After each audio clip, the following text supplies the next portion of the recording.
Hello students, today I am going to start a new chapter in analytical chemistry. The name of the chapter is solution and colligative property. Now you have heard about a solution in your 11th standard. The chapter was basic analytical techniques, where you heard some concentration term and you learned some concentration term regarding molarity, normality, molality. We are going to revise the entire part. And this chapter, solution and colligative property, is actually divided into two parts. ये दो part में divide किया गया है. The first part is about solutions and second part is about colligative property. Okay, but the solution is linked to colligative properties. Now first we are going to start with solutions. Today in this lecture I am going to discuss about entire thing about solutions. Now when we talk about solutions, we need to talk about a matter of two or more components, which is called as mixture.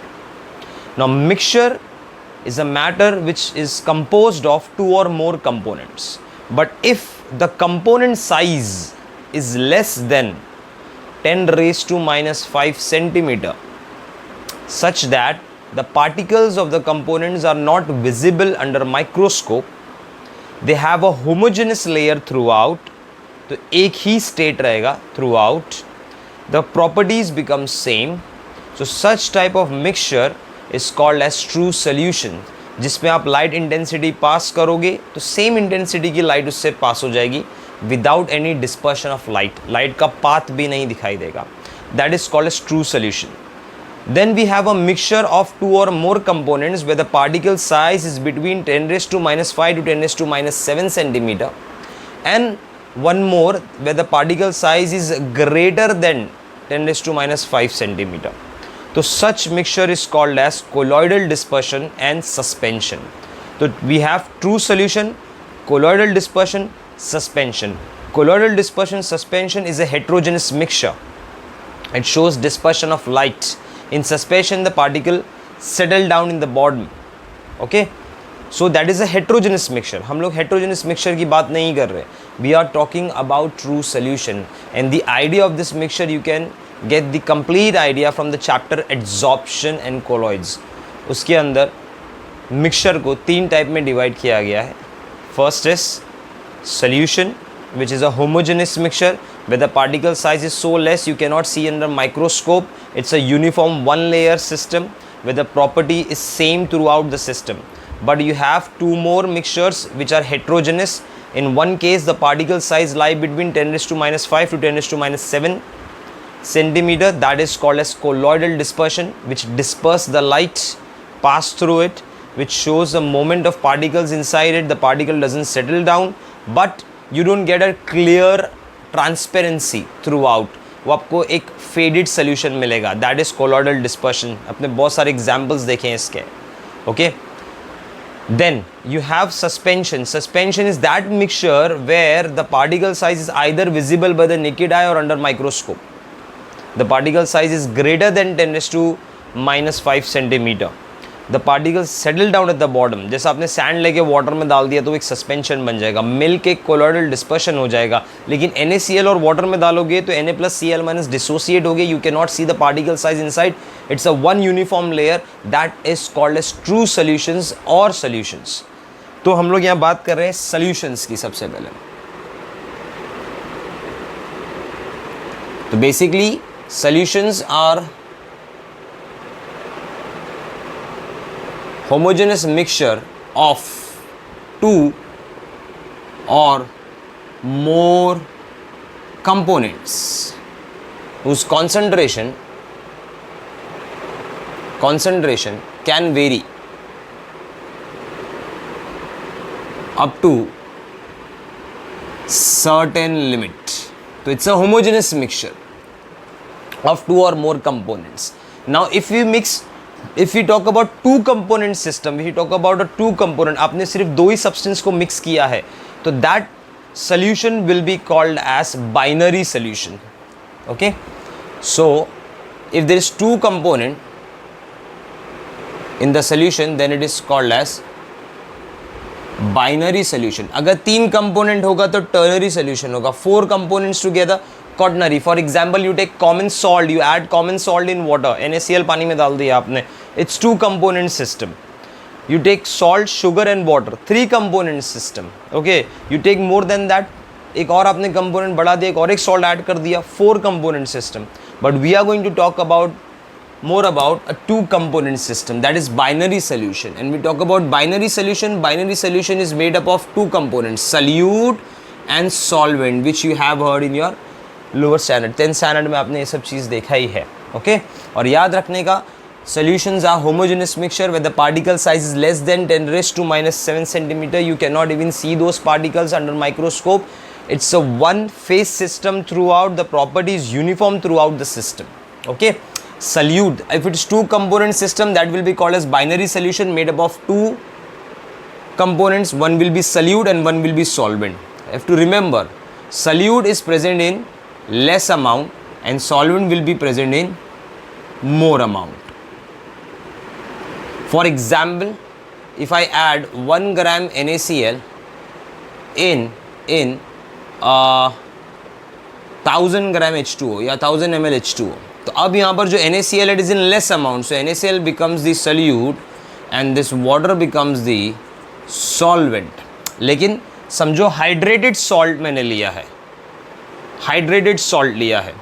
Hydrated salt means it has large amount of salt and small amount of water of crystallization in it.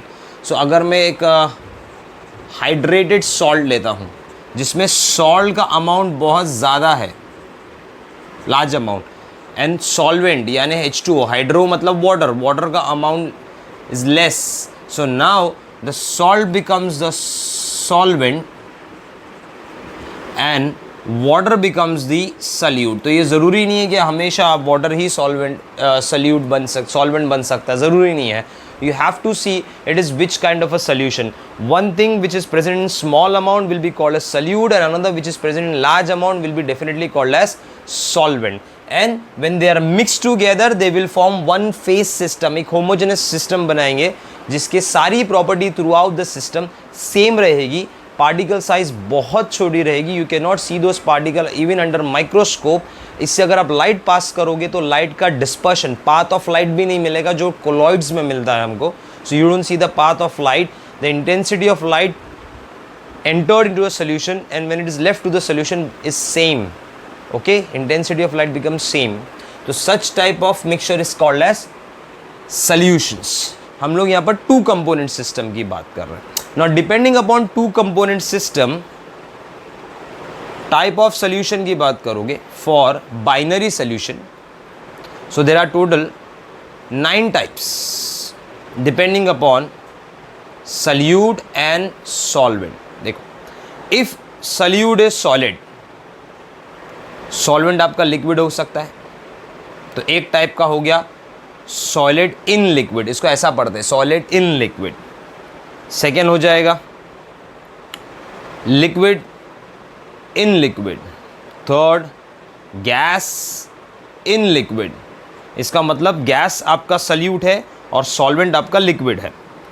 Fourth liquid in solid. Fifth solid in solid solution, alloys जो होते हैं.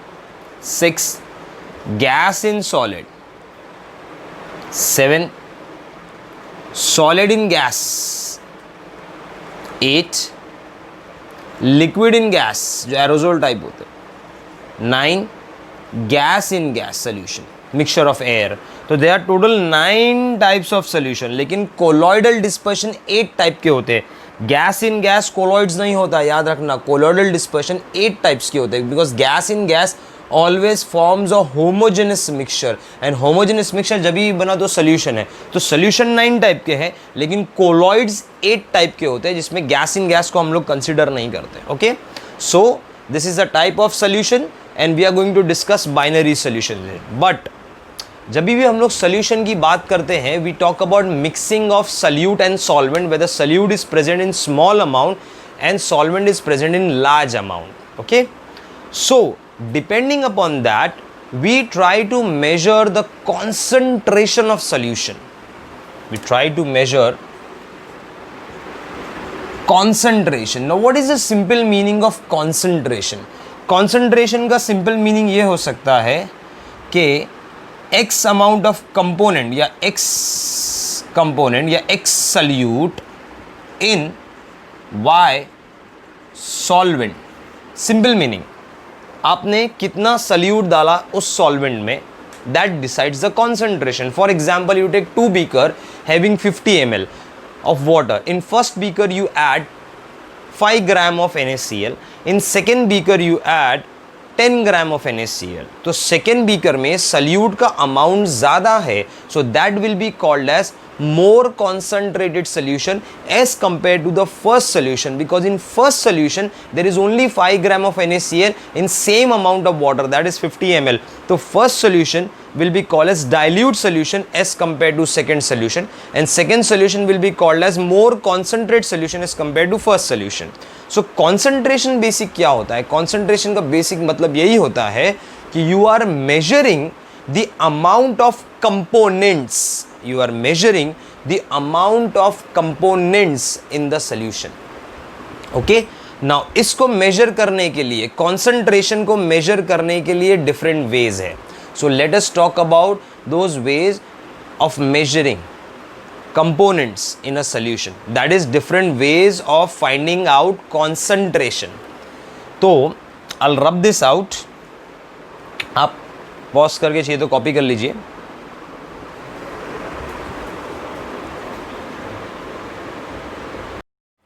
Okay guys, let's start with different ways of expressing concentration.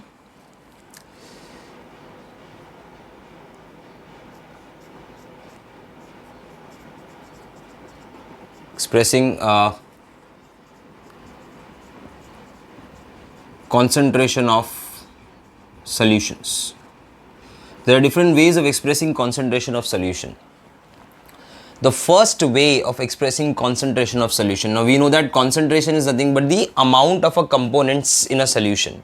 आप amounts को calculate कर रहे हैं कि solvent कितना है, solute कितना है, and उनका amount कितना है एक particular solution में.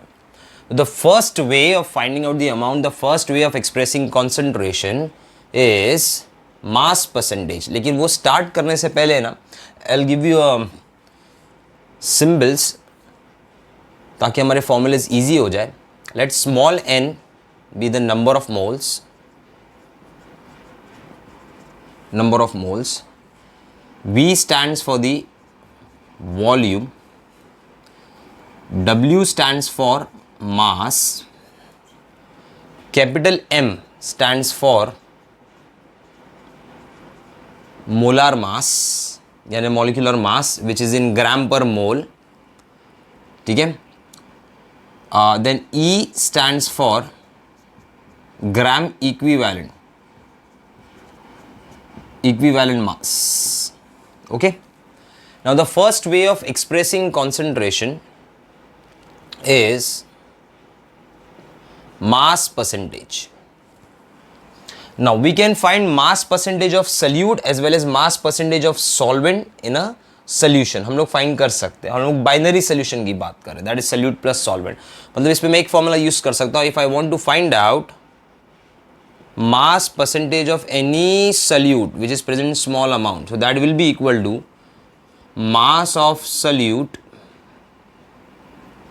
that is W of solute upon mass of W of solution into 100, and unit will be, definitely the unit will be in percentage. तो सल्यूट का निकाल लिया आपने. अच्छा, सॉल्यूशन क्या होता है? What is mass of solution? We need to remember that mass of solution is nothing but mass of solute plus mass of solvent. Okay. Now अगर सेम क्वेश्चन पूछेगा to find out mass percentage of solvent पूछा, suppose they ask you to find out mass percentage of solvent, so no problem, will write down mass of solvent divided by mass of solution. Solution है, मैं ऐसा लिख रहा हूँ, solution into 100. तो solvent का भी निकाल सकते हो, सॉल्यूट का भी अमाउंट निकाल सकते हो. This is how you express concentration. अभी आप अमाउंट को एक्सप्रेस कर रहे हो, पर्टिकुलर सॉल्यूशन में सॉल्वेंट कितना परसेंटेज है, सॉल्यूट कितना परसेंटेज है. Okay. Now second is volume percentage. Suppose आप लोगों को पूछा to find out volume percentage of solute, so that will be equal to volume of solute upon volume of solution into 100। लेकिन हमेशा याद रखना, सल्यूट आप एक ml में ले रहे हो, सोल्यूशन भी ml में लो। अगर ये लीटर है तो ये लीटर में। Similarly if you take mass of solute in grams, you take solution also in grams. Unit का ज़रा ध्यान रखने का, ठीक है। इनटू व्हाट 100, इसका भी यूनिट क्या रहेगा? The unit will be percentage. Okay, similarly they ask you to find out what is the volume percentage of solvent. So volume percentage of solvent will be volume of solvent upon volume of solution into 100, ठीक है। Now एक आ जाएगा to find mass by volume percentage, mass by volume percentage. Now mass percentage is W by W, mass of solute upon mass of solution. Volume percentage is V by V, volume of solute upon volume of solution. But mass by volume percentage is actually W by V. मतलब इसमें अगर मैंने question ऐसा frame किया है कि you need to find out mass by volume percentage of solute. So mass by volume percentage of solute, mass by volume percentage of solute will be mass of solute, अगर ग्राम में है तो divide by volume of solution in ml into 100। देख लो, mass by volume percentage पूछा है solute का, ठीक है। So you take mass of solute divided by the volume of solution into 100. Similarly, if they ask you to find out mass by volume percentage of solvent, so now it will be mass of solvent upon volume of solution into 100. Okay, this is mass by volume. Now you need to remember that sometime they ask you to find out concentration in parts per million.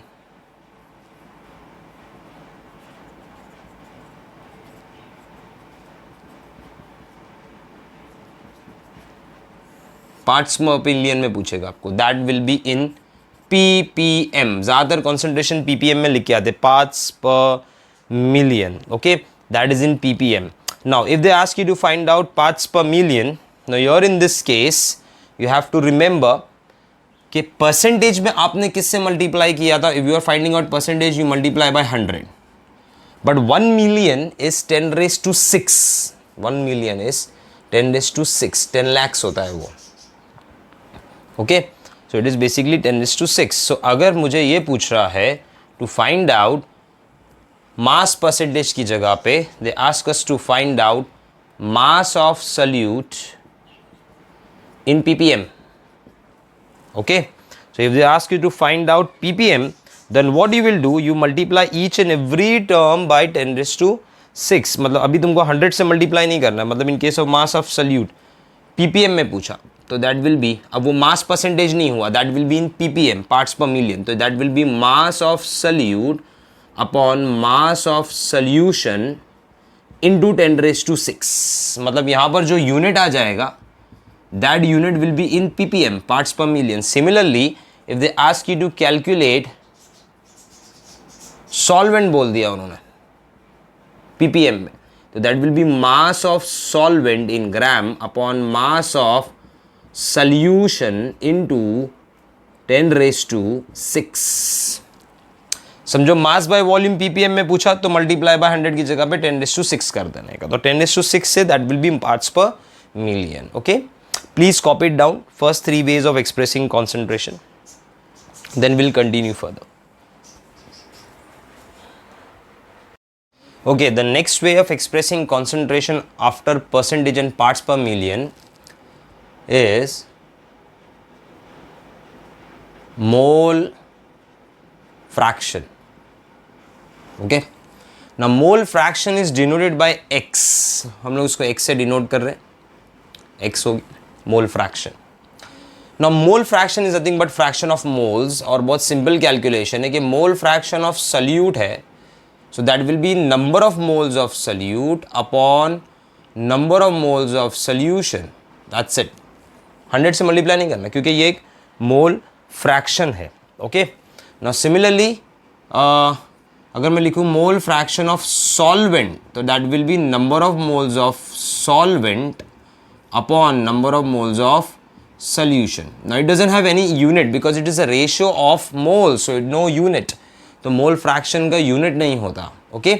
Now remember, for binary solution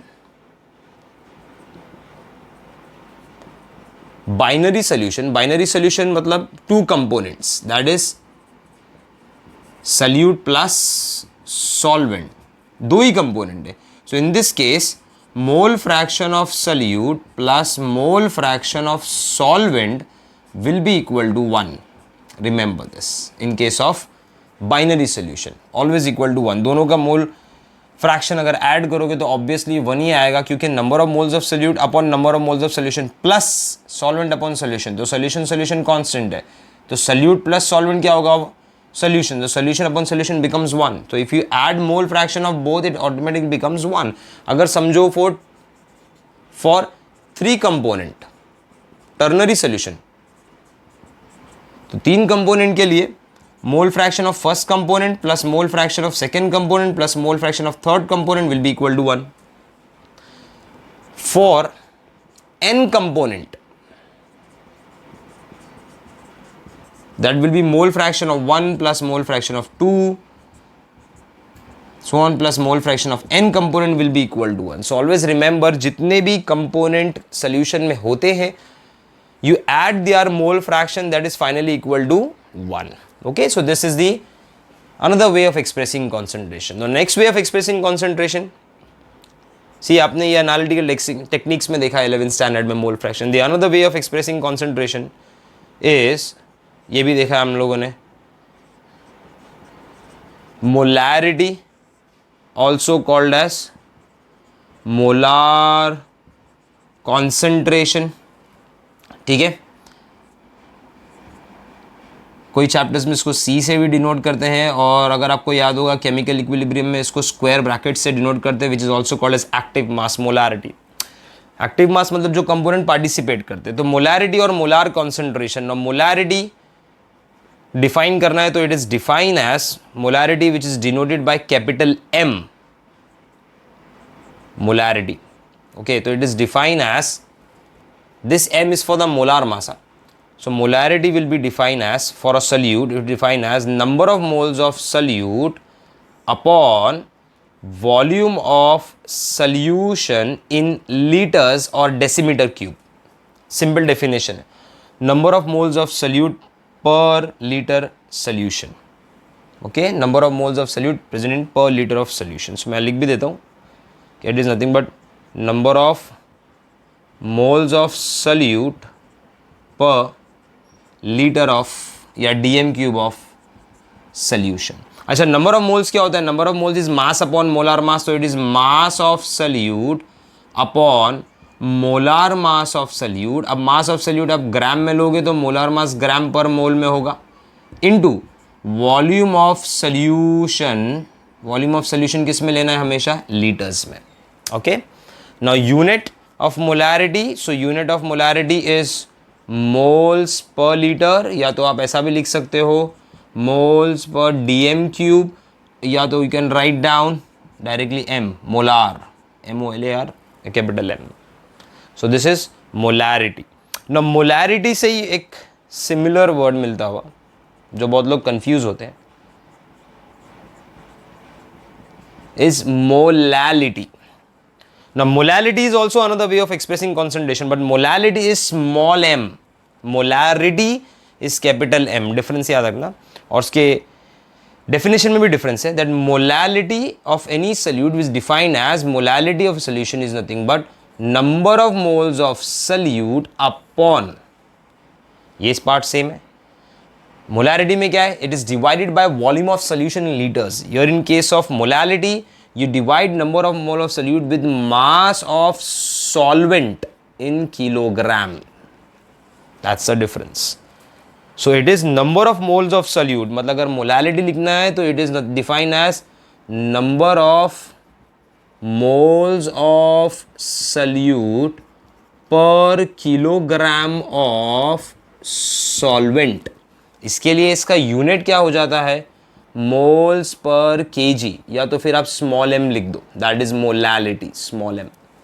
okay, और इसको open किया, so number of moles of solute सबको पता है, it is nothing but mass upon molar mass. सिर्फ divide किससे करना है, mass of solvent in kilogram से। So this is about molality. Okay guys, write it down.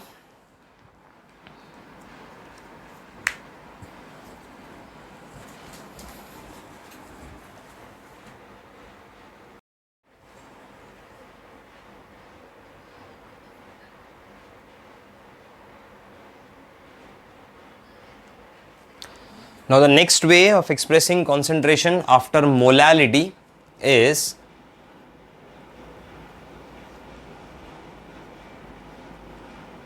normality, capital N.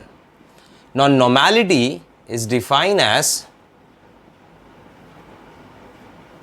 number of gram equivalent of solute divided by volume of solution in litres. जैसा molarity में कैसा divide किया था, volume of solution in litres, in similar manner. तो इसके लिए इसका unit क्या हो जाएगा, the unit will B gram equivalent per litre. Okay, या तो आप डायरेक्टली एन भी लिख सकते हो, तो ग्राम इक्विवेलेंट पर लीटर, और you can write down N. मैं लिख देता हूँ वापस से, that unit will be gram equivalent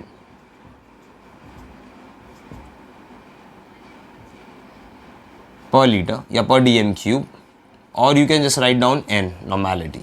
Okay, now what is number of gram equivalent? इसको break करोगे तो number of gram equivalent is nothing but mass of solute divided by equivalent mass of solute into volume of solution, ये तो था ही पहले से, in liters.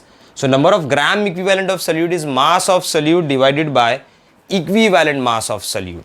Okay guys, so इससे हम लोग ने इसको डिवाइड कर दिया है upon equivalent mass. Now what is equivalent mass? So you need to remember equivalent mass के लिए कि सपोज आपको पूछा equivalent mass for information of an element,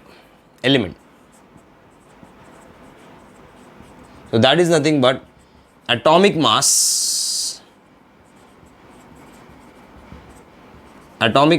that is A upon valency. For example, equivalent mass of calcium बोला तो atomic mass of calcium is 40, valency divalent होता है, divide करोगे ग्रुप 2 का divalent तो it becomes what, 20. Okay, equivalent mass of magnesium पूछा तो atomic mass of magnesium is 24, divalent है 2 तो हो जाएगा 12. इक्विवेलेंट मास ऑफ सोडियम पूछा तो उसका एटॉमिक मास 23 है, वैलेंसी कितना है 1, तो that is equal to 23. Okay, so this is how you will calculate equivalent mass for a given element, remember that. The second is equivalent mass of an acid. अगर equivalent mass of acid पूछा तो it is atomic mass, sorry, molar mass of acid upon basicity. Basicity का मतलब ये होता है number of replaceable H plus. जैसे for example equivalent mass of H2SO4, तो molar mass of H2SO4 that is 98 upon H2, 2 hydrogen atom, तो 2 replaceable, दोनों dissociate होते हैं, तो 98 अपॉन 2 दैट इज 49. अभी equivalent mass of acetic acid पूछा CH3COH, तो गाइस एसिडिक एसिड में there are 4 hydrogen but 3 are covalently bound to the carbon atom, only 1 is free जो पानी में dissociate होता है, which is having a polar bond with oxygen. मतलब CH3HHH C double bond OH. So this bond is polar, will delta minus delta plus. इसके लिए जब इसको पानी में डालोगे तो this bond will cleave, ये break होगा, H plus will be released from here, but these bonds are non-polar, तो ये dissociate नहीं होते हैं. तो acetic acid has only 1 replaceable hydrogen, वो हाइड्रोजन रिप्लेस हो सकता है एक्वस सॉल्यूशन में. So if I want to write down equivalent mass of CH3COH, तो it will be molar mass of acetic acid that is 32 plus 4 36, 36 plus 24 60. Okay, 32 32 and 4 36 and 24 60 upon 1 करना पड़ेगा. Similarly HCl पूछा तो molar mass upon 1, HNO3 molar mass upon 1, phosphoric acid molar mass upon 3. So this is how you will calculate equivalent mass of acid. Similarly, if they ask you to calculate equivalent mass of base, तो याद रखने का it is molar mass of base upon its acidity. That is number of replaceable OH minus. तो कोई पूछता है कि sir basicity के लिए H प्लस क्यों लिखा है आपने, मतलब रीजन ये है कि if an acid gives 1 mole of H plus ions, then it can neutralize 1 mole of OH minus ions coming from base. If an acid liberates 1 mole of H plus ions, this is HCl. If you take 1 mole of HCl, it gives 1 mole of H plus ions. So it can neutralize 1 mole of OH minus ions. So एक H plus एक OH minus को neutralise करता है. OH minus किसको signify करता है? Base को. तो HCl जैसे एसिड को हम लोग बोलते हैं मोनो बेसिक एसिड. देखो नाम क्या होता है? मोनो बेसिक एसिड, क्योंकि it has 1 mole of H plus ions which can neutralise only 1 mole of OH minus ions. So mono basic acid, it is a acid whose 1 mole will neutralize 1 mole of base. H2SO4, dibasic acid. Why? Because 1 mole of H2SO4 will neutralize 2 moles of base. क्योंकि ये 2 H plus देगा तो 2 OH minus को neutralise करेगा, तो dibasic acid. सो इसका basicity 2 है because it can neutralise 2 basic OH minus ions, 2 moles of OH minus ions. It can neutralize 1 mole of base, 1 mole of OH minus ions. So इसका basicity 1 हुआ क्योंकि ये एक बेस को न्यूट्रलाइज करेगा. Similarly, base will neutralize acid. So अगर कोई base 1 mole of OH minus ions दे रहा है तो it can neutralize 1 mole of H plus, तो वो हो जाएगा monoacidic base. इसके लिए OH minus ions की acidity बोलते हैं and H plus ions are called as basicity because H plus is used to neutralize base and OH minus is used to neutralize acid. Okay, remember that. Now for this equivalent mass of salt, अगर किसी salt का आपको equivalent mass पूछा, so that will be molar mass of salt upon total positive charge on cation.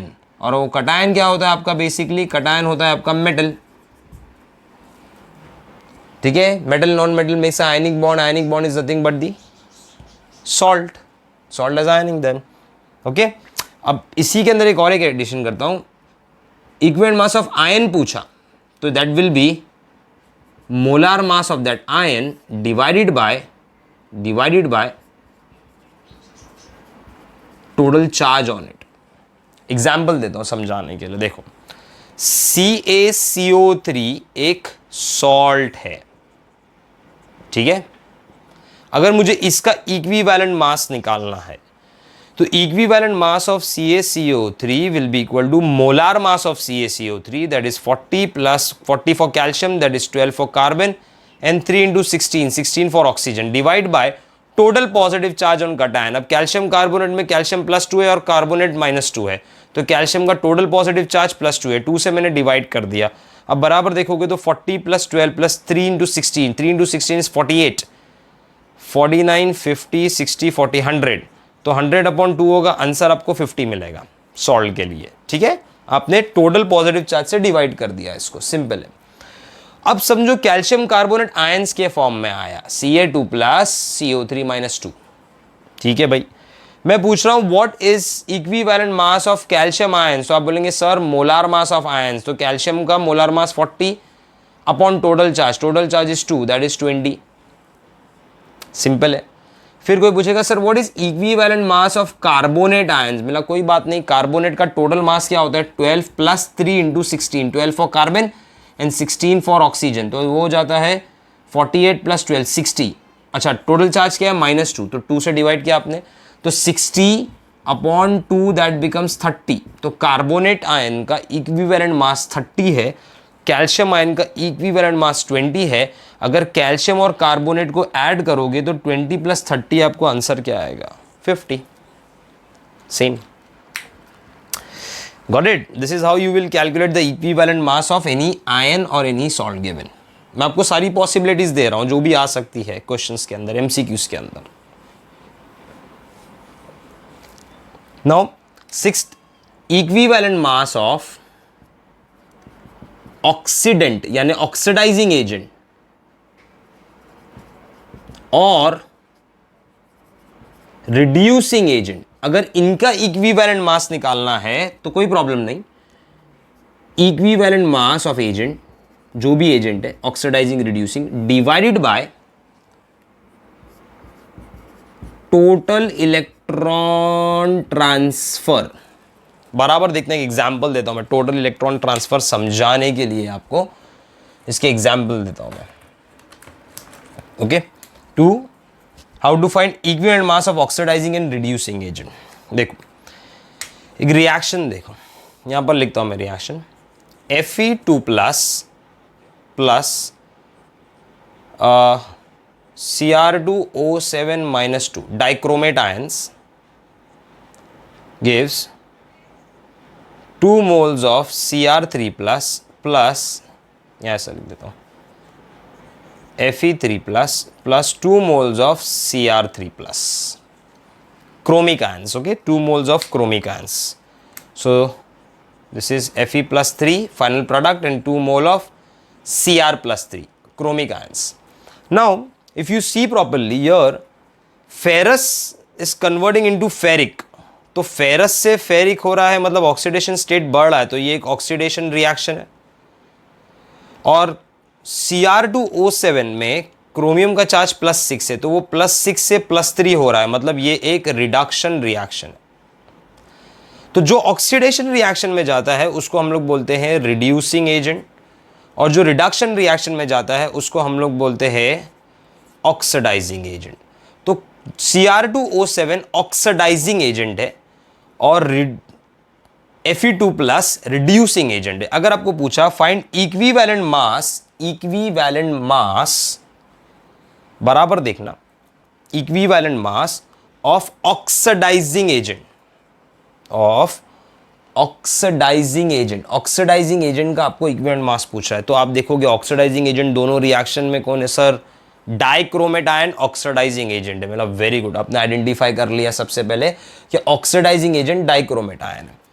फिर chromium का जो भी molar mass रहेगा वो मल्टीप्लाई बाय 2 करोगे, ऑक्सीजन का 16 है मल्टीप्लाई बाय 7 करके ऐड करके इसका मोलार मास लिख दोगे. Sir molar mass, sorry m, molar mass of oxidising agent आपने लिख लिया.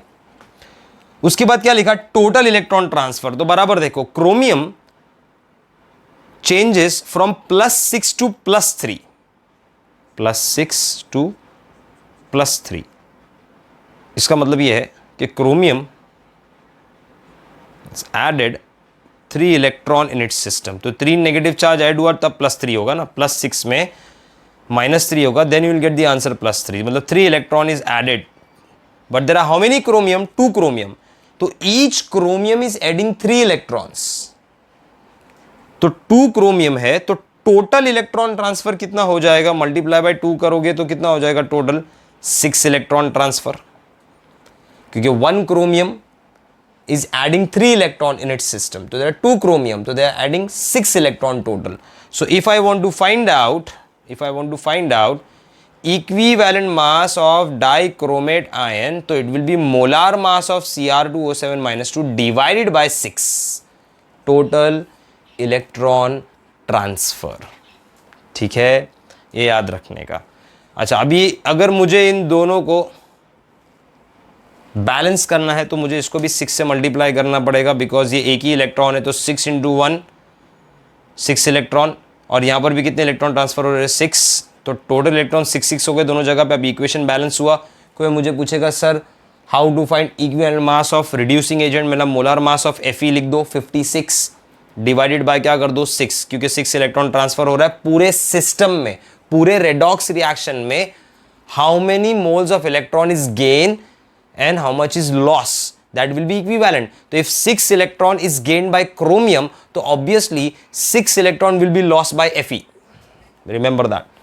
तो मैंने डिवाइड बाय 6 करके आंसर निकाल लिया. तो this is how you will find out equivalent mass of oxidising and reducing agent. Okay, तो पॉज कर लो एंड कॉपी कर लो. पॉज करके कॉपी कर लो.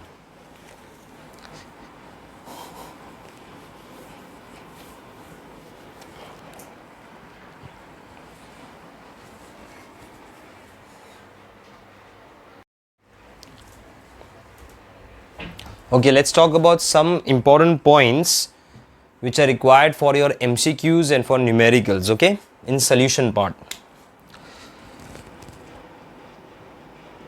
The first point is a solution whose concentration is exactly known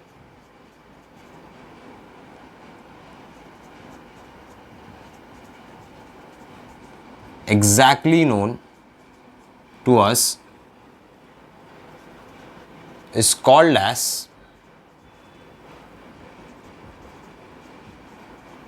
standard solution.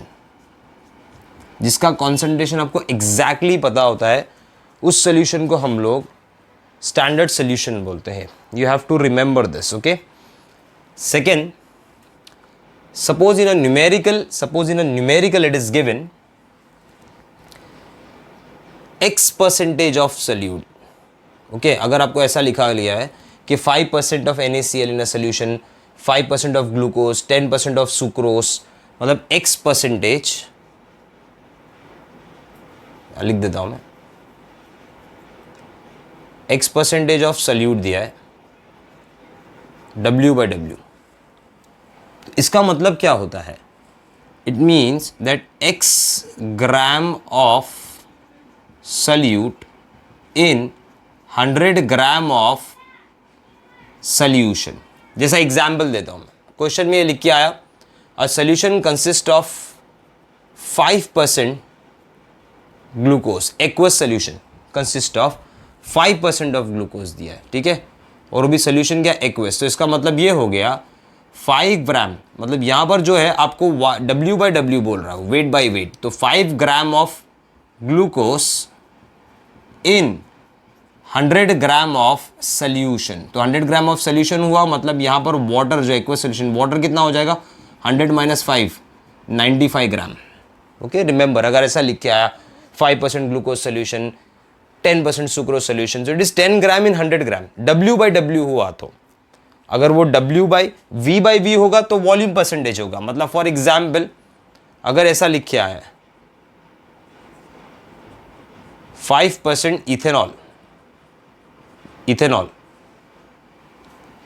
In aqueous media, अब लिख के आया V/V, तो V/V मतलब it is nothing but volume by volume. तो इसका एक्चुअल मीनिंग क्या हो जाएगा? इसका मीनिंग ये हो जाएगा कि it is 5 millilitre of ethanol in 100 ml of solution. तो इसका मतलब ये हो गया कि water will be 100 - 5, that is 95 ml. Remember this, okay. तो परसेंट दिया होगा तो ऐसा क्रैक करना, W/W, V/V. W/V दिया तो भी आप निकाल सकते हो. सपोज ऐसा दे दिया है 5% sucrose in aqueous solution, in aqueous media, लेकिन ब्रैकेट में लिखा है W/V. तो इसका मतलब ये हो गया 5 ग्राम, W मीन्स मास, तो 5 gram of sucrose in 100 ml of solution. तो सॉल्वेंट का मास निकालने के लिए वही डेंसिटी वगैरह यूज करना पड़ेगा सोल्यूशन की, बट इसका मीनिंग ये होता है. So you have to remember this अगर ऐसा लिख के आया आपके क्वेश्चंस के अंदर. Third, remember normality will be equal to molarity, ये भी आपको पता है, इनटू बेसिसिटी अगर वो किसी एसिड के लिए है तो, और एसिडिटी अगर किसी बेस के लिए आप नॉर्मेलिटी फाइंड कर रहे हो तो, और टोटल पॉजिटिव चार्ज सॉल्ट के लिए जब आप फाइंड करते हो, तो this is how you will convert molarity into normality. Okay, अब नॉर्मेलिटी आपको याद रखना है कि नॉर्मेलिटी क्या होता है। Normality is nothing but number of moles या mass of solute upon molar mass, sorry upon equivalent mass of solute into volume of solution in litres होता है। ओके, इक्विवेलेंट मास क्या होता है? Equivalent mass is nothing but molar mass upon acidity और basicity या total positive charge, जो भी है इक्विवेलेंट मास आप जो भी निकाल रहे हो, पॉजिटिव चार्ज जो भी आप निकाल रहे हो। बट बराबर देखोगे तो ये पार्ट क्या होता है, this part mass upon molar mass into volume of solution, किसका डेफिनेशन है? मोलैरिटी का। तो this part goes in the numerator, obviously अब डिवाइड कर रहे हो न्यूमरेटर में जाएगा तो फॉर्मूला फिर यही बन जाएगा। तो this formula is derive from the relation of normality and molarity. Okay, so you have to remember this formula. Then normality, और इसको फॉर्मूला को बराबर से देखोगे तो normality is nothing but what, mass upon equivalent mass. तो अब इसको हम लोग ऐसा भी लिख सकते हैं कि normality will be equal to molarity into, now what is basicity? ये बेसिसिटी, एसिडिटी, ये टर्म कहाँ से आया? ये इक्विवेलेंट मास से आया। इक्विवेलेंट मास क्या होता है? It is molar mass upon basicity और एसिडिटी या टोटल पॉजिटिव चार्ज। ठीक है, तो बेसिसिटी और एसिडिटी की जगह पे हम लोग क्या लिख सकते हैं? Molar mass upon equivalent. मतलब मैं इसको ऐसा भी लिख सकता हूँ कि बेसिसिटी, एसिडिटी या total positive charge upon molarity upon molar mass upon क्या हो जाएगा? Equivalent mass. This is nothing but molar mass upon equivalent मास, ये लिख सकते हैं हम लोग। तो इनकी जगह पे we can write down that normality is equal to molarity into molar mass upon equivalent mass, ऐसा भी लिख सकते हो आप कैलकुलेशन के अंदर, क्योंकि घूम फिर के वही मतलब हो जाता है, is one and the same thing. Okay, now next formula is use for dilution. जब आप किसी सिस्टम में वाटर ऐड कर रहे हो, एक कॉन्सेंट्रेशन दिया है, वाटर ऐड करने पे दूसरा कॉन्सेंट्रेशन दिया है। फॉर एग्जाम्पल ऐसा लिखा है 0.1 molar of HCl 100 ml, 100 ml 0.1 normality मिली है, नॉर्मल HCl है। What will be its final concentration? What will be its final concentration if it is diluted up to 1000 ml? मतलब इनिशियल आपको दिया 100 ml का सोल्यूशन 0.1 मोलार, आपने इसमें पानी ऐड किया कितने ml तक के? 1000 ml तक के। अब पूछ रहा है अब कॉन्सेंट्रेशन कितना है, तो this is a case of dilution. और आप टाइट्रेशन करते हो लैब के अंदर, you take certain ml of one component, acid based titration आपने किया होगा। सपोज ब्यूरेट में आपने बेस लिया है, NaOH लिया है 1 मोलार, 10 ml का आपने 1 मोलार HCl लिया है, उसमें फिनोप्थिलिन ऐड किया। टाइट्रेशन का एंड पॉइंट है कलरलेस टू पिंक, आप टाइट्रेट करते जा रहे हो। ठीक है, अब आपको फाइंड करना है what is the molarity of the unknown solution. Suppose HCl का मोलैरिटी नहीं दिया है और सिर्फ NaOH का दिया है, तो वहाँ पर भी आप क्या यूज़ कर सकते हो? N1V1 is equal to N2V2। सो डाइल्यूशन हो या टाइट्रेशन हो, दोनों के लिए आप ये फॉर्मूला यूज कर सकते हो, डाइल्यूशन और titration. You can use a formula of N1V1 is equal to N2V2। ठीक है, अब डाइल्यूशन में आप M1V1 is equal to M2V2 भी यूज कर सकते हो, बट अगर वो टाइट्रेशन का होगा so you have to divide by its equivalent mass. याद रखने का इसके अंदर N1V1 N2V2 यूज कर रहे हो आप टाइट्रेशन में, no problem, because normality directly related है। एसिड और स्ट्रॉन्ग बेस से वो डायरेक्टली रिलेटेड है, इज इक्वल टू H+ और OH- आयंस। ठीक है, तो you can use this formula for dilution factor और फॉर टाइट्रेशन फैक्टर। आप ये यूज कर सकते हो M1V1 is equal to M2V2 for dilution. Dilution के लिए डायरेक्ट कि कितना वैल्यू हुआ है after diluting a particular solution. अगर वही चीज़ टाइट्रेशन के लिए पूछेगा मोलैरिटी में, तो क्या याद करना? नॉर्मेलिटी क्या होता है? Molarity into what? Basicity, acidity या टोटल पॉजिटिव चार्ज। तो इस फैक्टर को, ये पूरे फैक्टर को हम लोग, ये फैक्टर को सपोज हम लोग, इस फैक्टर को सपोज हम लोग Z ले लेते हैं। ठीक है, so normality is equal to molarity into Z। तो अब मोलैरिटी क्या होता है? Normality upon Z। तो मतलब यहाँ पर मैं लिख सकता हूँ नॉर्मेलिटी की जगह पे I can write down molarity upon into volume 1 upon Z1 is equal to M2V2 upon Z2. Now what is this Z1, Z2? Z1 and Z2 are nothing but the basicity, acidity or the total positive charge with respect to जिससे जो भी आप इसमें titration कर रहे हो. So this formula is used for titration specifically. ये आप डाइल्यूशन के लिए ये भी यूज़ कर सकते हो और N1V1 N2V2 भी डायरेक्टली यूज़ कर सकते हो, क्योंकि वहाँ पर आप सिर्फ कॉन्सेंट्रेशन फाइंड कर रहे हो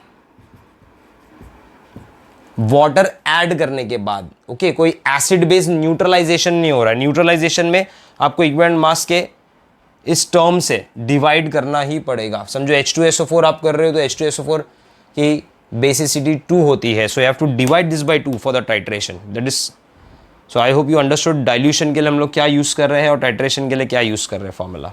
okay, so this are use for dilution and titration.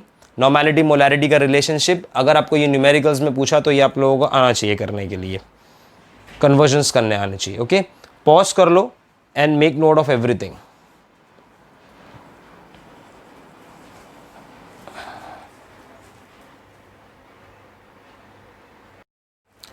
Now 7th point, you need to remember that with temperature, with change in temperature,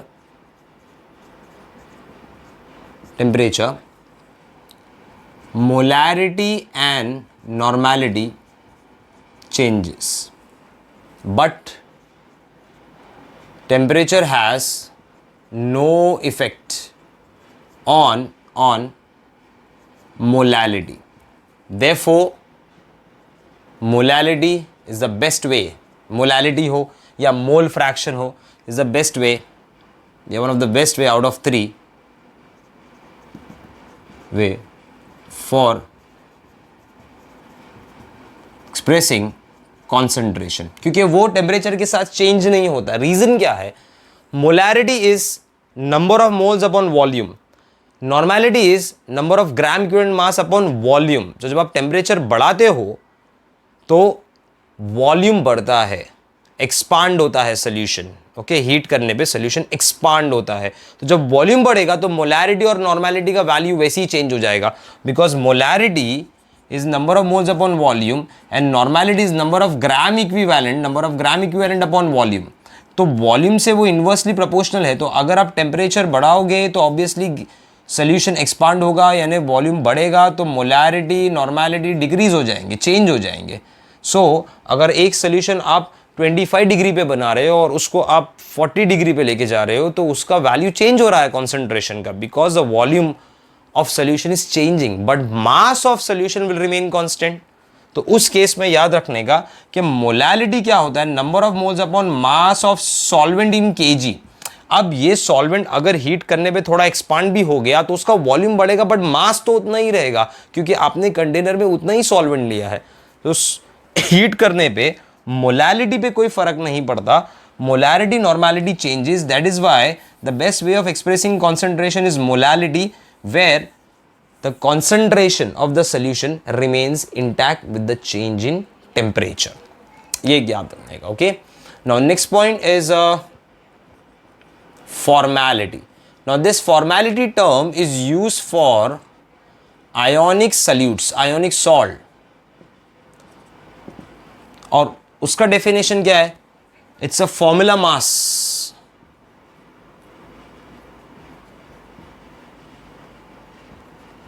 Formula mass of solute, that is your salt, upon volume of solution in liters. Molarity जैसा ही है, लेकिन यहाँ आयनिक salutes के लिए हम लोग ये use करते हैं, formula mass of the ionic solute divide by volume of solution in litre. इसके लिए इट्स एफ, इसका जो यूनिट हम लोग यूज करते हैं that is F, the formula mass, the formality of the ionic solute. Remember this. Okay, now I'll write down some relationship with respect to mixing of solutions. 9th one, mixing of solution. ये मैंने आयनिक में भी करा है, यहाँ पर भी मैं बता रहा हूँ. सबसे पहली चीज़ ये याद रखो कि normality is equal to H plus ions for strong acid and normality is equal to OH minus ions concentration for strong base.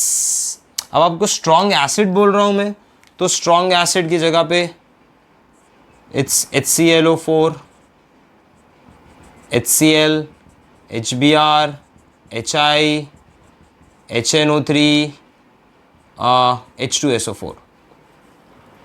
Strong base बोल रहा हूँ, मतलब strong base is caesium hydroxide, rubidium hydroxide, potassium hydroxide, sodium hydroxide, barium hydroxide, strontium SR hydroxide.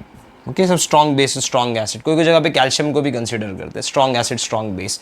अच्छा, दूसरा, अगर आपने इसके अंदर सपोज फर्स्ट कंडीशन लिया, आपने एक स्ट्रॉन्ग एसिड मतलब मिक्सिंग ऑफ सेम एसिड लिया, स्ट्रॉन्ग एसिड्स ही मिक्स करते जा रहे हो आप. सपोज आपने दो कंपोनेंट सिस्टम बनाना है, तो आपने स्ट्रॉन्ग एसिड और स्ट्रॉन्ग एसिड को मिक्स किया, समझो HCl HNO3 को मिक्स किया, then the total normality of the mixture will be equal to H plus ions of the mixture will be equal to N1V1 plus N2V2 upon V1 plus V2. अगर ये तीन acid होते, suppose ये n number of acids है, तो आपने strong acid लिया है n नंबर्स, ठीक है, आप ऐड करते ही जा रहे हो, तो मतलब मैं यहाँ पर लिख रहा हूँ plus plus strong acid of n number, so it will be N1V1 plus N2V2 plus NNVN, जितने भी एसिड आपने लिए, upon V1 plus V2 plus VN, total volume. Similarly अगर आपने मिक्स किया स्ट्रॉन्ग बेस को, स्ट्रॉन्ग बेस 1 मतलब NaOH को मिक्स किया RbOH में, उसको मिक्स किया आपने CSOH में, उसको मिक्स किया आपने सोल्यूशन BaOH ट्वाइस, ऐसा आपने n नंबर्स ले रहे हो, मतलब n नंबर्स का मिक्सिंग कर रहे हो. So here in this case the normality of the entire mixture will be OH minus ions of the mixture, that will be equal to normality and volume of first base product plus N2V2 plus NNVN upon V1 plus V2 plus VN, total volume. ये कब use करना है? जब आपने same mix किया, मतलब दो तीन एसिड स्ट्रॉन्ग वाले HCl HNO3 H2SO सब मिक्स कर रहे हो, या स्ट्रॉन्ग बेस मिक्स कर रहे हो NaOH के साथ में CSOH, या फिर BaOH ट्वाइस के साथ में SROH ट्वाइस, फिर NaOH, ऐसे तीन चार मिक्स कर रहे हो. So over there the product, the summation of normality and the volume of each acid or base should be added and divided by the total volume. Okay, तो ये एक फर्स्ट केस है जहां पर आपने मिक्सिंग जो किया है वो सेम सोल्यूशन मिक्स किए है, मतलब acid plus acid plus acid, base plus base plus base. What if we mix two different components together, मतलब मैं यहां पर अज्यूम कर रहा हूं mixing of acid, strong acid and strong base. तो उसमें तीन केस हो सकते हैं. सबसे पहला, the product of normality and volume of acid is greater than product of normality and volume of base. तो इसका मतलब क्या हो गया? एसिड ज्यादा है, इसका मतलब सोल्यूशन आपका एसिडिक है और सोल्यूशन का जो pH है वो लेस देन 7 है. तो इसमें the normality of the mixture will be equal to H plus ions of the mixture, क्योंकि ज़्यादा एसिड है, will be equal to NaVA minus NbVb upon Va plus Vb, मतलब product of normality and volume of acid minus normality and volume of base divide by total volume. अभी अगर मैंने second लिया component, suppose NaVA is less than NbVb, मतलब इस case में यहां लिख देता हूं मैं, इस केस में बी केस में the product of normality and volume of acid is less then product of normality and volume of base. तो ऑब्वियसली ये सोल्यूशन जो है वो बेसिक होगा, इसका जो pH होगा सोल्यूशन का वो ग्रेटर देन 7 होगा. सो here in this case the normality of entire mixture will be equal to OH ions of the mixture. Obviously क्योंकि बेस ज़्यादा है, इसके लिए सोल्यूशन बेसिक होगा, तो that will be equal to NbVb, जो बड़ा वैल्यू पहले लिखने का, minus NaVa upon Va plus Vb is the total volume. And the third case will be where NaVa is equal to NbVb. No problem. This is a case of neutral solution where pH is almost equal to 7 at 298 Kelvin. Okay. So this is for the mixing of same solution and this is for the mixing of two different यानी acid plus base. But लेकिन ये पूरा concept मैंने mixing of solution मैंने जो use किया है वो स्ट्रॉन्ग एसिड और बेस के लिए यूज किया है. थोड़ा सा ये याद रखने का आप लोगों को.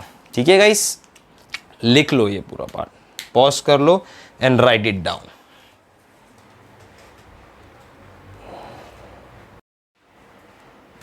Okay guys, please note down these important formulas. This might be useful in your JEE and NEET. First is the relationship between molality and molarity. Molality and molarity का relation है, where molality is molarity upon density of solution in kilogram minus molarity into molar mass. देखो molar mass मैंने पूरा लिखा in kilogram. अगर आप molar mass ग्राम में ले रहे हो तो this should be gram per dm cube. याद रखने का यूनिट्स के लिए. सेम अगर आप इसको साइड इंटरचेंज करके एक रिलेशन में लाओगे तो now the molarity is nothing but m into density of solution और 1 plus molarity into molar mass of solute. ये भी एक रिलेशन है with respect to the molarity. Okay, now relation of mass percentage with molarity, normality and molarity, तीनों के साथ में mass percentage का रिलेशनशिप है. mass percentage of solute for molarity, mass percentage of solute into density of solution ग्राम पर cm cube में रहेगा into 10 upon molar मास ग्राम में रहना चाहिए क्योंकि ये ग्राम पर cm क्यूब में रहेगा. नॉर्मैलिटी होगा तो मोलार मास की जगह पे इक्विवेलेंट मास, और मोलालिटी है तो it is 1000 into mass percentage of salute, 100 minus mass percentage of salute into molar mass of solute in gram. And this is the final relationship between mole fraction and molality and molarity. Molality with mole fraction, याद होगा x stands for the mole fraction. याद रखना for molality it is 1000 into mole fraction of solute upon mole fraction of solvent into molar mass of solvent. This is molar mass of solvent.